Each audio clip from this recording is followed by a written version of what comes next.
1 2 3 4 5 6 7 8 9 10 11 12 13 14 15 16 17 18 19 20 21 22 23 25 26 27 28 29 30 31 32 33 34 35 36 37 38 39.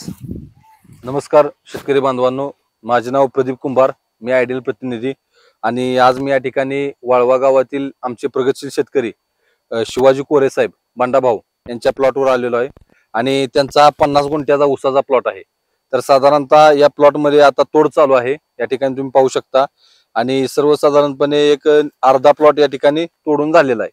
तर आपण ऊसाची पुढची कशी परिस्थिती आहे किंवा ऊस कसा तुटतोय हे आपण त्यांच्याकडून जाणून घेऊया.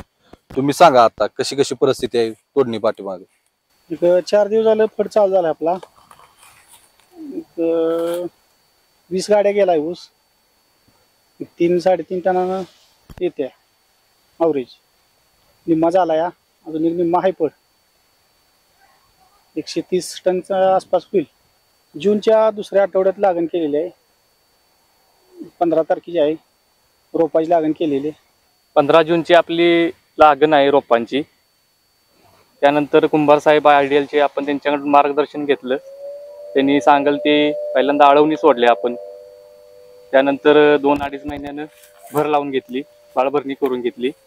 साधारण 100 ते 120 दिवस झाल्यानंतर 2 फवारण्या आयडियलच्या साहेबांनी ज्या सांगितल्या होत्या त्या घेतल्या.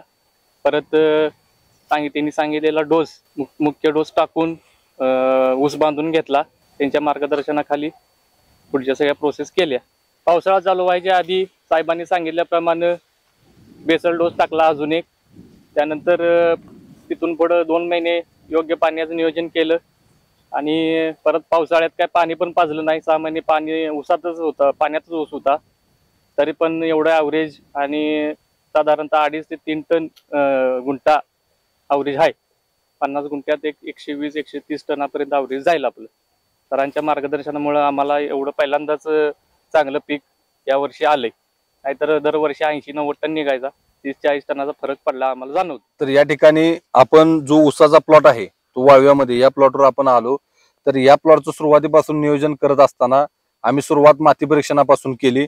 रानाची चांगल्या पद्धतीने मशागत करून उभी आडवी नांगरट करून यातले 7 ते 8 ठिकाणचे नमुने माती परीक्षणासाठी लॅबला पाठवले आणि त्या लॅबच्या रिपोर्टाच्या अनुषंगानं आम्ही या मातीला योग्य तो बेसल डोसचं नियोजन सुरुवातीपासून केलं. लागण करत असताना रोप लागण केली आणि रोप लागण केल्यानंतर लागण केल्यापासून बरोबर 15 दिवसानं आपण सुरुवातीला NH5 ड्रिप असेल, न्यूट्रॉन असेल आणि त्याच्याबरोबर NPK, त्याच्याबरोबर IB असेल, त्याचबरोबर एक कीटकनाशक आपण या ठिकाणी क्लोरोपायरिफॉस याचाही आपण या ठिकाणी वापर केला.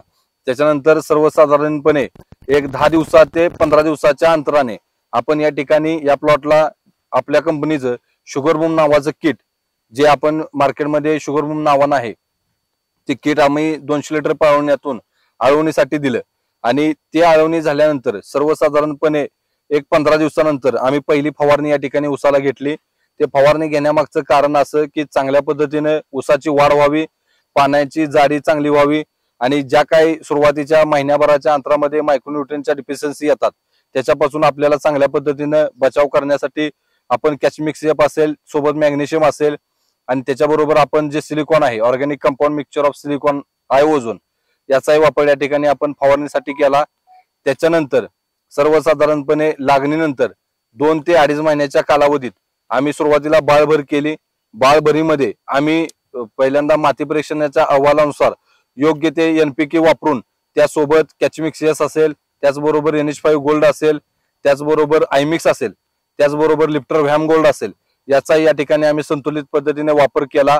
आणि सगळ्यात महत्वाचं म्हणजे माती परीक्षणाचा अहवाल, त्याची जोड आणि योग्य ती NPK ची मात्रा सोबत आपल्याला असणाऱ्या ज्या काही डिफिशियन्सी असतील त्याची मात्रा अनुषंगाने दिल्यामुळे चांगल्या चांगल्या पद्धतीने आम्हाला फुटवे असतील, फुटव्यांची जाडी ही सुरुवातीच्या टप्प्यातच आम्हाला चांगल्या पद्धतीने मिळाली. त्याच्यानंतर आम्ही मुख्य बांधणीचा कालावधी सुद्धा निश्चित केला आणि मुख्य बांधणी करत असताना त्या ठिकाणी NPK ची मात्रा, त्याचबरोबर आपल्या पिकामध्ये असणाऱ्या कमतरता बघून आणि माती परीक्षणाचा अहवाल बघून प्रत्येक वेळी बेसल डोस देताना आम्हाला या माती परीक्षणच्या अहवालाचा चांगल्यात चांगल्या पद्धतीने फायदा झाला आणि त्याच्या बेसवरच आम्ही या ठिकाणी NPK सोबत इतर आपलं कॅचमिक्सियस असेल, कॅसिल असेल, त्याचबरोबर NH5 ग्रॅन्युलर असेल, लिपकर व्हॅम गोल्ड मायक्रोरायझा असेल, त्याचबरोबर गरजेनुसार आपण या ठिकाणी निंबोळी पेंडीचा सुद्धा या ठिकाणी करंजी पेंड याचा पण वापर केला. त्याच्यानंतर मुख्य बळणी झाल्यानंतर बरोबर 15 दिवसाच्या कालावधीमध्ये आम्ही या ठिकाणी आयरेस नावाचं जे संजीवक आहे त्याचा या ठिकाणी फवारणीसाठी वापर केला.